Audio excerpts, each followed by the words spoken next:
O que a gente mais faz hoje em dia é clicar. Pena que o destino da maioria desses cliques é esse, o desperdício. Você sabia que apenas um clique pode ajudar a combater a fome no nosso estado? É só acessar cliquealimentos.com.br e dar um rumo mais digno aos seus cliques. A mesa de quem tem fome. Doar pelo Clique Alimentos é gratuito e não demora nem um minuto. Faça a sua parte. Clique para quem precisa. www.cliquealimentos.com.br. Livros não se leem sozinhos. Refeições não se preparam sozinhas. Brinquedos não se montam sozinhos. 42 crianças com lesão cerebral profunda e deficiência motora permanente também não se cuidam sozinhas. Casa do Menino Jesus de Praga. Há 30 anos te ajudando a cuidar de quem precisa. Para ajudar, ligue 33 15 0011 ou acesse o nosso site. Che, eu sou o guri de Uruguaiana e tô aqui para dar um depoimento. Eu sou viciado. Viciado em erva mate e moída da grossa. Agora, o que não me apetece é ver essa gurizada viciada em drogas, che. E pior, usando na cancha de futebol. Che, tu não me vai atrás de conversa fiada. Bem como diria o Licurgo, droga em estádio não rola. Tá ligado? Mas que barbaridade.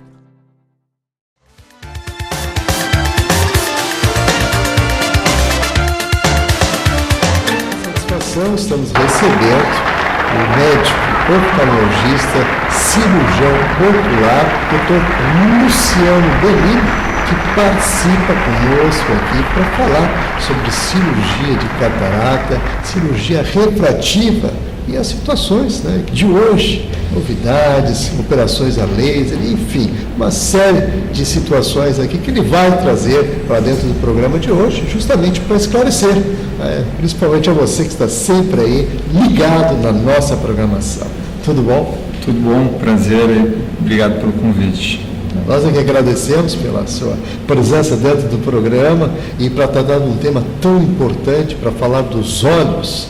Os olhos que são fundamentais, assim, para que a gente possa realmente perceber, visualizar as coisas. E a gente sabe, né, que quando a vista cansa, a dificuldade de leitura está um pouco defasada, a percepção também das distâncias, enfim, tem uma série de conotações que eu gostaria, inclusive, que o senhor começasse aí falando, né, sobre essas cirurgias, dessas importâncias, o que isso realmente traz em termos de benefício e correções para essas situações que a gente vivencia no dia a dia.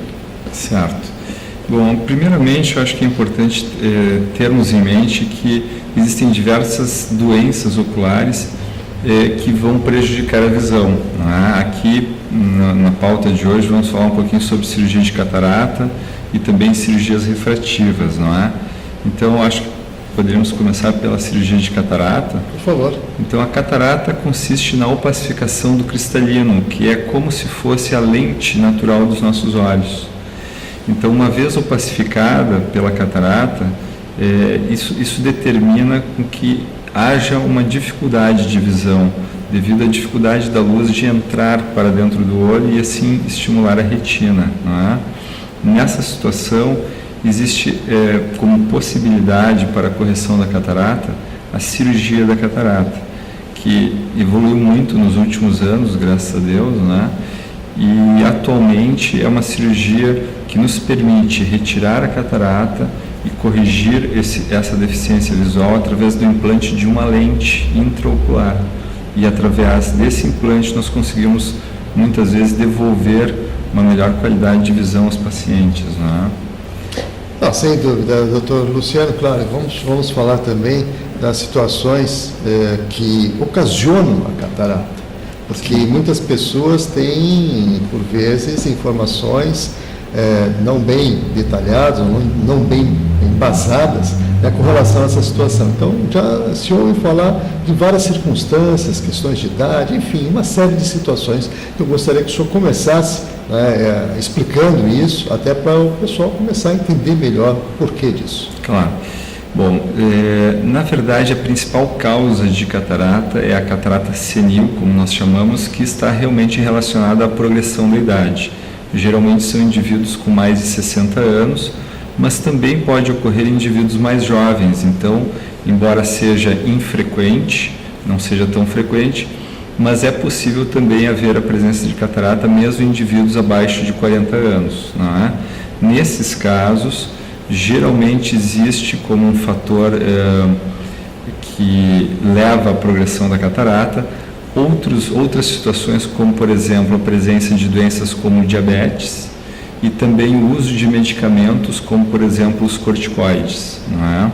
Fora isso, existem doenças mais raras que também podem levar à catarata, até mesmo na infância, né? Até mesmo em bebês e crianças, excepcionalmente isso também pode ocorrer. Quais seriam elas, doutor? Daí existe uma série de doenças, como por exemplo doenças infecciosas, não é? Então, durante a gestação, se a mãe, enfim, adquire doenças infecciosas, como por exemplo a toxoplasmose, que é a doença do gato, não é? Bastante frequente aqui no nosso estado, isso pode determinar com que o bebê nasça com catarata ou desenvolva outras doenças oculares na retina, por exemplo, né? Então, embora isso não seja, felizmente não seja muito frequente, isso ocorre, né?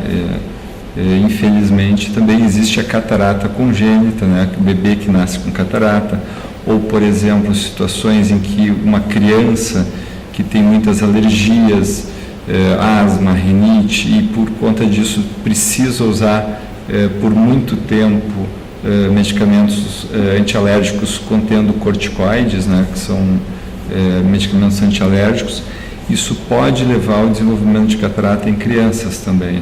Felizmente não é o mais frequente, mas é possível e a gente acaba, ao longo do ano, enfim, dos pacientes que se atende, alguns pacientes com catarata acabam se incluindo nesse grupo abaixo de 40 anos, né?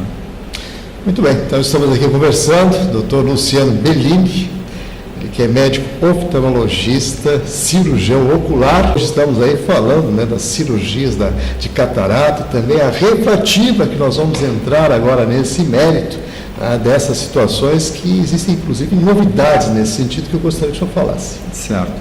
Bom, as cirurgias refrativas são as cirurgias que se propõem a diminuir ou até mesmo, em alguns casos, eliminar a necessidade do óculos, não é?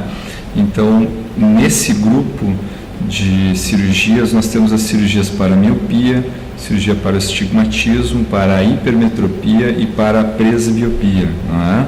Então, vou falar um pouquinho sobre cada uma dessas situações. A miopia costuma afetar principalmente a visão para longe, enquanto a presbiopia, também conhecida como vista cansada popularmente, é aquela dificuldade em enxergar para perto que vem geralmente após os 40 anos, não é? Já o astigmatismo e a hipermetropia, dependendo do grau, podem interferir tanto para longe como para perto, não é?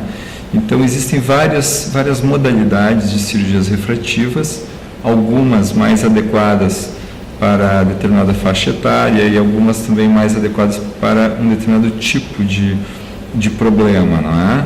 Então, nós poderíamos falar um pouquinho sobre a cirurgia da miopia e do astigmatismo, que são muito frequentes essas cirurgias na faixa, por exemplo, dos 20 aos 40 anos, não é? Essas cirurgias geralmente são realizadas através de equipamentos com laser, não é? E existem também diferentes técnicas nesse sentido, e evidentemente também algumas limitações, não é? Quais seriam as limitações, assim, para a gente já começar falando desses aspectos, porque o pessoal se interessa e logo fica preocupado com alguma reação, com alguma situação de contraindicação, já vamos entrar nesses méritos. Claro. Então, evidentemente, apesar de toda a progressão da tecnologia, existem limites, não é? Então, por exemplo, casos de altas miopias, por exemplo, uma miopia acima de 10 graus, ou um astigmatismo acima de 6, 7, 8 graus, nessas situações, mesmo com toda a tecnologia do laser, geralmente não se consegue corrigir plenamente, ou até poderia se conseguir, mas não seria tão seguro. Então, existem situações em que, evidentemente, existem limites e não se pode operar. Mas para situações de altas miopias, daí existem outras técnicas, não com laser, de modo que hoje em dia se consegue corrigir esses erros refracionais, como chamamos a necessidade do óculos, até mesmo em altos graus, mas não necessariamente com o laser, não é? Tem essas observâncias todas justamente em função da situação peculiar a cada pessoa, na verdade, das suas necessidades, da sua constituição física. Exatamente. Em si. Bom, doutor Luciano, claro que nessas questões todas que nós falamos aqui, aí o senhor falou na vista cansada, que casualmente é uma das situações que nós estamos também inclusos dentro dela, mas que evidentemente isso vem com a idade também, né? E, assim, o senhor como especialista dentro dessa área, o senhor poderia aconselhar para essas pessoas, até aproveitando, assim, para já informar alguma coisa nesse sentido, em termos de cuidados, inclusive com a alimentação e outras situações que também contribuem nesse aspecto? Claro. Na verdade, embora todas essas práticas saudáveis de alimentação, exercício físico sejam importantes para a saúde do organismo como um todo, não existe nenhum estudo comprovando que a prática de exercícios ou alimentação ou outros hábitos saudáveis possam prevenir a presbiopia, que é a vista cansada. Então, na verdade, a vista cansada ou presbiopia, ela vem inexoravelmente para todos nós com a progressão da idade, geralmente após os 40 anos, de modo que a cirurgia para a correção da presbiopia, ela praticamente está aí disponível para esse grande universo de pacientes acima de 40 anos, não é?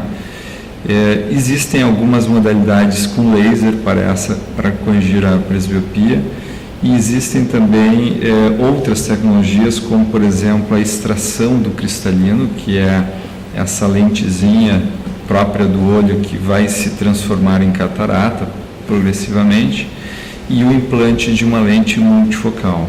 Essa lente multifocal, uma vez implantada dentro do olho, ela nos permite oferecer ao paciente uma boa qualidade de visão para longe, para perto, eliminando ou pelo menos diminuindo bastante o uso do óculos, né? Então seria hoje em dia uma abordagem mais completa para o paciente acima de 40 anos, né? Muito bem. Então, doutor Luciano, claro que tem outros aspectos assim que a gente vai tentar dar uma aprofundada um pouco mais nessa questão, levando a situação realmente dentro daqueles aspectos tradicionais, até da questão da cultura popular e outras situações que justamente a gente procura desmitificar e procura informar, para que realmente o público que está nos acompanhando nesse momento tenha uma informação mais apurada e mais acurada no sentido de realmente contribuir nesse aspecto. Então, assim, nessa questão, o senhor disse que é a questão das lentes. Hoje existe também um universo muito grande, além dos óculos, as lentes de contato. E existem aquelas outras lentes que são chamadas de orgânicas e, enfim, existe um universo muito amplo, né, de opções que eu gostaria que o senhor fizesse as considerações para cada uma delas e, evidentemente, sempre procurando relacionar, assim, as necessidades e os benefícios efetivos de cada um. Claro. Bom, em relação a essas lentes que se usam externamente, que são as lentes de contato, como chamamos, podemos dividi-las basicamente em dois grupos, as lentes rígidas e as lentes gelatinosas. As gelatinosas são molezinhas, não é? E muito mais confortáveis no seu uso, mas elas apresentam algumas limitações, especialmente em graus muito elevados de astigmatismo, não é? O astigmatismo, vou fazer um parênteses, decorre geralmente de uma distorção da córnea, não é? Então as lentes gelatinosas apresentam essa limitação de não corrigir muito bem os graus maiores de astigmatismo, enquanto que as lentes rígidas, apesar de serem um pouco mais desconfortáveis para o paciente, corrigem mais adequadamente esse tipo de problema, não é? Eu queria chamar a atenção, não sei se eu posso fugir um pouquinho, e falar de um tipo de doença que afeta a córnea e que é muito frequente, não é? No nosso meio, no mundo inteiro, na verdade, que é o ceratocone. Justamente porque o ceratocone é uma doença que leva a distorções na córnea, gerando geralmente graus de miopia e astigmatismo. E é uma doença muito frequente em pacientes abaixo de 20 anos de idade. Então é muito comum, às vezes, um adolescente que não está enxergando bem, vai no médico, oftalmologista. Num primeiro momento, esse diagnóstico pode até passar despercebido, não é, digamos assim, simulando apenas um grau de miopia e astigmatismo, quando na verdade se trata de uma doença muito importante da córnea que pode progredir, levando eventualmente à necessidade do transplante de córnea, não é? Então eu queria chamar um pouco a atenção também para a necessidade de se procurar o oftalmologista, fazer exames de rotina, até mesmo quando se imagina que a sua visão está boa, para detectar precocemente doenças como o ceratocone, que por sua vez tem solução, não no sentido de curá-lo, mas de amenizá-lo ou de evitar a sua progressão e, consequentemente, preservar a visão desses pacientes jovens, muitas vezes, não é? É realmente um alerta muito importante que o senhor faz e, claro, que a gente também enfatiza essa situação, que o Dr. Luciano aqui colocou algo que realmente nos leva a refletir, porque ele foi muito brando em colocar a circunstância que pode levar à cegueira. E esse é um problema realmente muito sério. Nesse aspecto, justamente dentro dessa linha provocada por último, enfatizada agora por mim, eu gostaria que o senhor também contribuísse no sentido de alerta, né, dessas questões que podem levar à cegueira. E eu gostaria que o senhor falasse delas e, claro, orientasse inclusive as pessoas nesse aspecto. Claro. Bom, então, pensando nesse âmbito da saúde pública, não é? A catarata, volto a repetir, é uma das doenças que mais leva à cegueira no mundo todo e também no Brasil, então temos que estar atentos à catarata, que por sua vez se manifesta com essa diminuição progressiva da visão. Então, nesse sentido, o próprio indivíduo tem como, de alguma forma, se dar conta e procurar o atendimento. Contudo, existem outras doenças, como por exemplo o glaucoma, que também é muito frequente e que também pode levar à cegueira e que, por sua vez, não se manifesta numa boa parte da evolução da doença, sendo o que nós chamamos então de uma doença silenciosa. Isso porque o glaucoma tem como seu principal fator de risco o aumento da pressão ocular. E o aumento da pressão ocular, por sua vez, na maioria das vezes, não apresenta, não gera nenhum sintoma para o paciente, ou seja, o paciente não está percebendo a perda da visão, ele não está sentindo dor, mas a doença existe e está progredindo, levando lentamente à perda da visão periférica.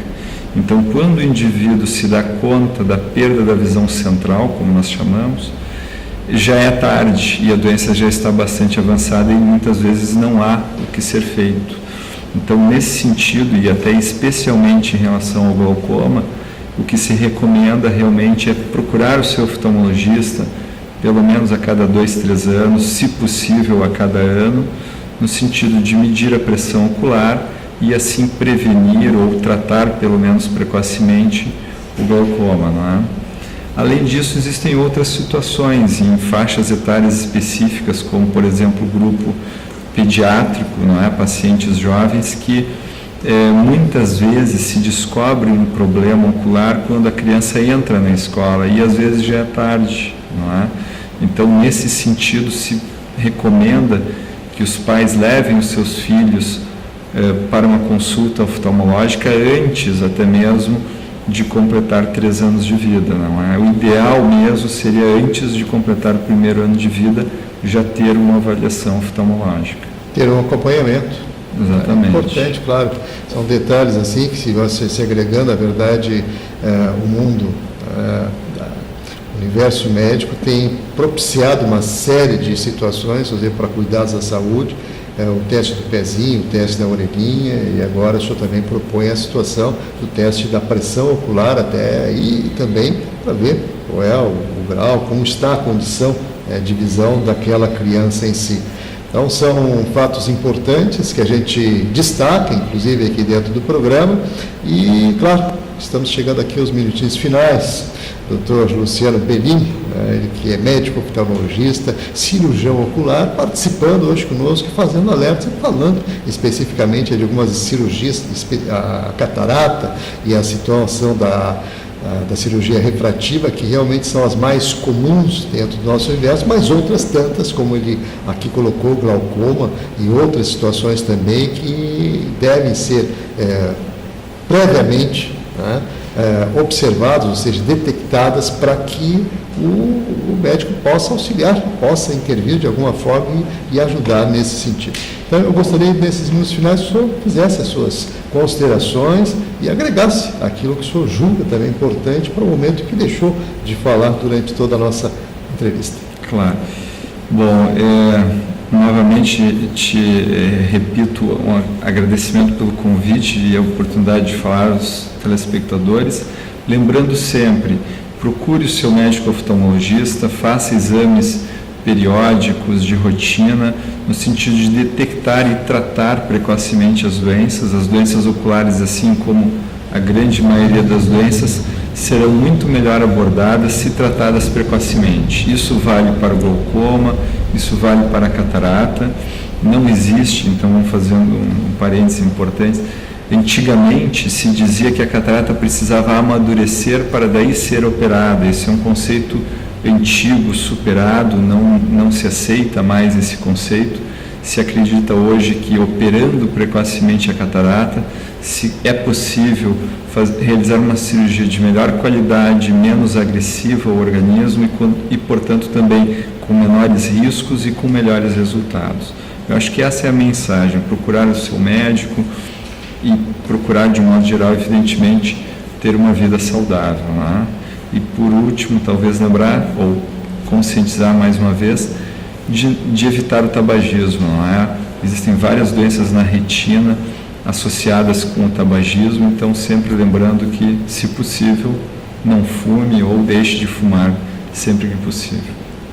Realmente, mensagem importantíssima, né? Vai direto aos fumantes aí, para ter um cuidado redobrado com a sua visão. Então, vamos agradecer aqui ao Dr. Luciano Bellini, médico oftalmologista, cirurgião ocular, que trouxe aí informações e alertas significativos aí dentro da sua especialidade. Mais uma vez, muito obrigado.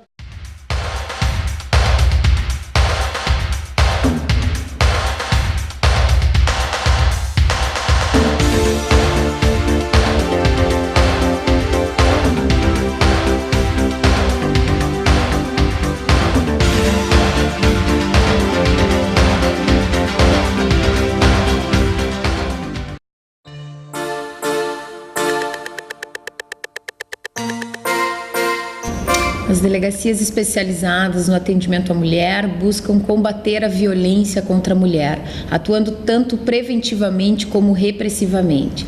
Temos atuado com as delegacias móveis, são as delegacias itinerantes que vão até o bairro, justamente no intuito de levar a essas mulheres os seus direitos, esclarecer os seus direitos e também proporcionar um registro de ocorrência policial mais próximo à sua casa.